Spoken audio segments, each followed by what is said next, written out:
خشکا پیدا ہوا ہے اس کی وجہ سے۔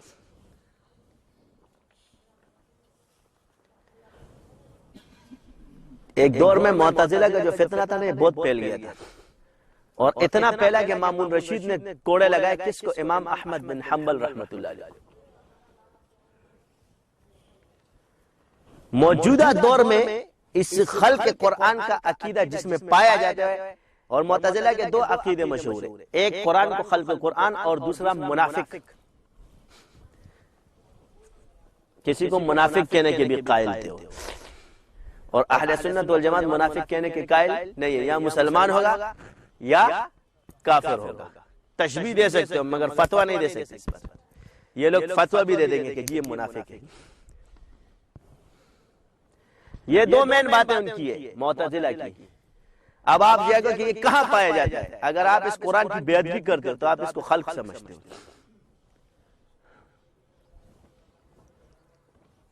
ایسے رکھ دیا، ادھر رکھ دیا، تمہارے ابا کا مال ہے جدھر رکھ دیا، جدھر بونٹ رکھے ادھر قرآن رکھا ہے۔ قرآن کی طرف پیٹ کرنا جائز ہے، ناجائز نہیں ہے۔ کعبے کی طرف پیٹ کرنا جائز ہے، ناجائز نہیں ہے، اس کو بے ادبی مت کہو۔ پیر کی طرف پیٹ کرنا جائز ہے، ناجائز نہیں ہے۔ یہ جو تم چاہتے ہو ٹیڑے ٹیڑے کر کے اس کو تمہارا بے ادبی، یہ صرف ایک بزرگ سے ثابت ہے، اور وہ بھی خواجہ باقی باللہ رحمۃ اللہ علیہ کا، کہ وہ مجدد علی ثانی رحمۃ اللہ علیہ کی طرف پیٹ نہیں کیا کرتے، یعنی شیخ مرید کی طرف نہیں کرتے تھے۔ تو یہ ایک بزرگ کا فعل ثابت ہے، باقی کسی کا نہیں ہے کہ تم اس کو اتنا آسمان پہ چڑھا رہے ہو۔ کوئی قرآن و حدیث سے ثابت نہیں ہے، کیونکہ آپ علیہ السلام کے سامنے صحابہ پیٹ کر کے جاتے تھے۔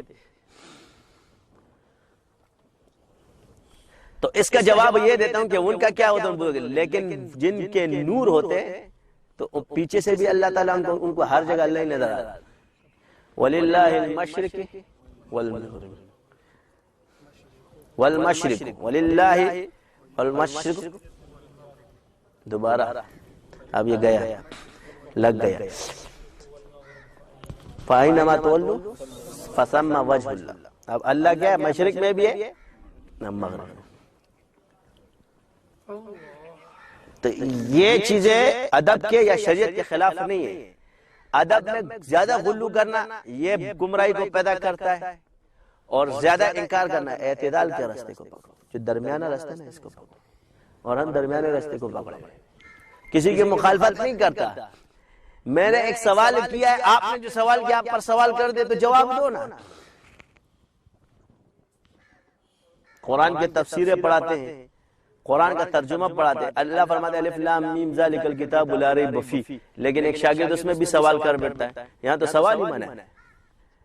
جب نبی کا فعل دیکھ لو سمعنا واطعنا، بس سن لیا اطاعت کرو، یہاں تو سوال بھی منع ہے۔ تو کیا قرآن سے ثابت ہے کہ موسیٰ علیہ السلام سے سوالات کیے ان کے قوم نے؟ کیا حضور سے سوالات ثابت نہیں ہیں؟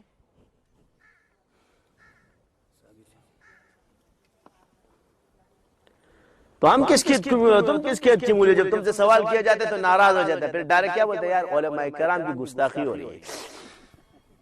جواب کیا دیں گے؟ علماء کرام کی گستاخی ہو رہی ہے، فلانی چیز کو نہیں مانتا، دھمکانی چیز۔ کیوں؟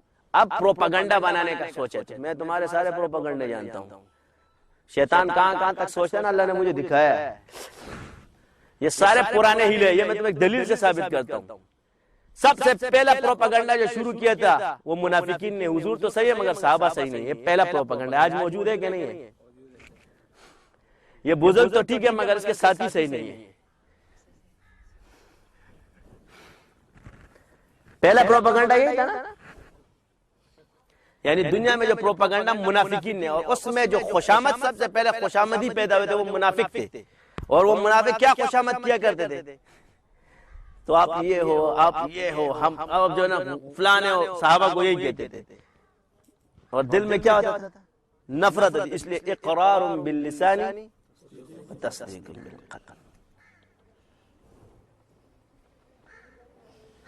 اچھا، آپ یہ مسائل تو دوسروں کے مسائل مفتی سے اپنے بارے میں پوچھے جاتے ہیں اور دوسرے کے بارے میں نہیں پوچھے جاتے۔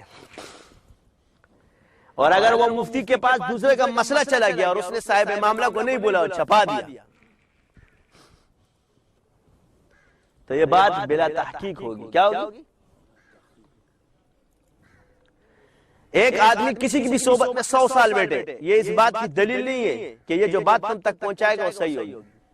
اس لیے کہ منافق بھی حضور کی صحبت میں بیٹھتے تھے اور وہ جا کر کے یہی گمراہی پھیلاتے تھے، ہم تو حضور کی صحبت میں بیٹھتے ہیں، فلانا ایسا ہے، فلانا ایسا ہے. وہ عیب دیکھتا ہے، اور جو عیب دیکھتا ہے وہ صحیح نہیں ہوتا. اگر آپ انسان سمجھو مجھے تو تمہیں کچھ بھی نظر نہیں آئے گا. پھر تم لوگ میرے اندر نور دیکھتے ہو، میرے نام کے اندر نور ہے، میرے اندر نور نہیں ہے. سمجھے؟ یہ کہتے ہیں اصل نورانی وقت بھائی تور مخنی والے. میں نہ ہمدرد کی صافی پیتا ہوں اور نہ شہد پیتا ہوں، تو میرا خون صاف ہی نہیں تو رنگ کہاں سے صاف ہوگا؟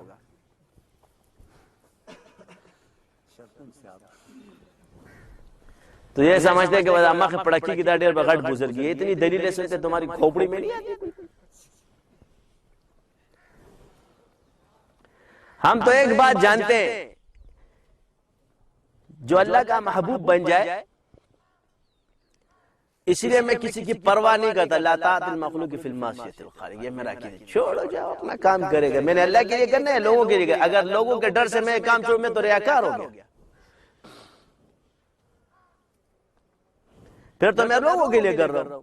اس لیے میں نے جو ظاہری اعمال ہے وہ بھی لوگوں کے سامنے اور باتیں بھی میں نے چھپائے نہیں. کیوں؟ تمہارے لیے کروں کہ میرے جب اللہ نے مجھے معذور کیا میں معذور ہوں، اور مجھے اللہ نے معذور کیا. میں عبادت تمہارے لیے نہیں کرتا، اللہ کے لیے کرتا ہوں.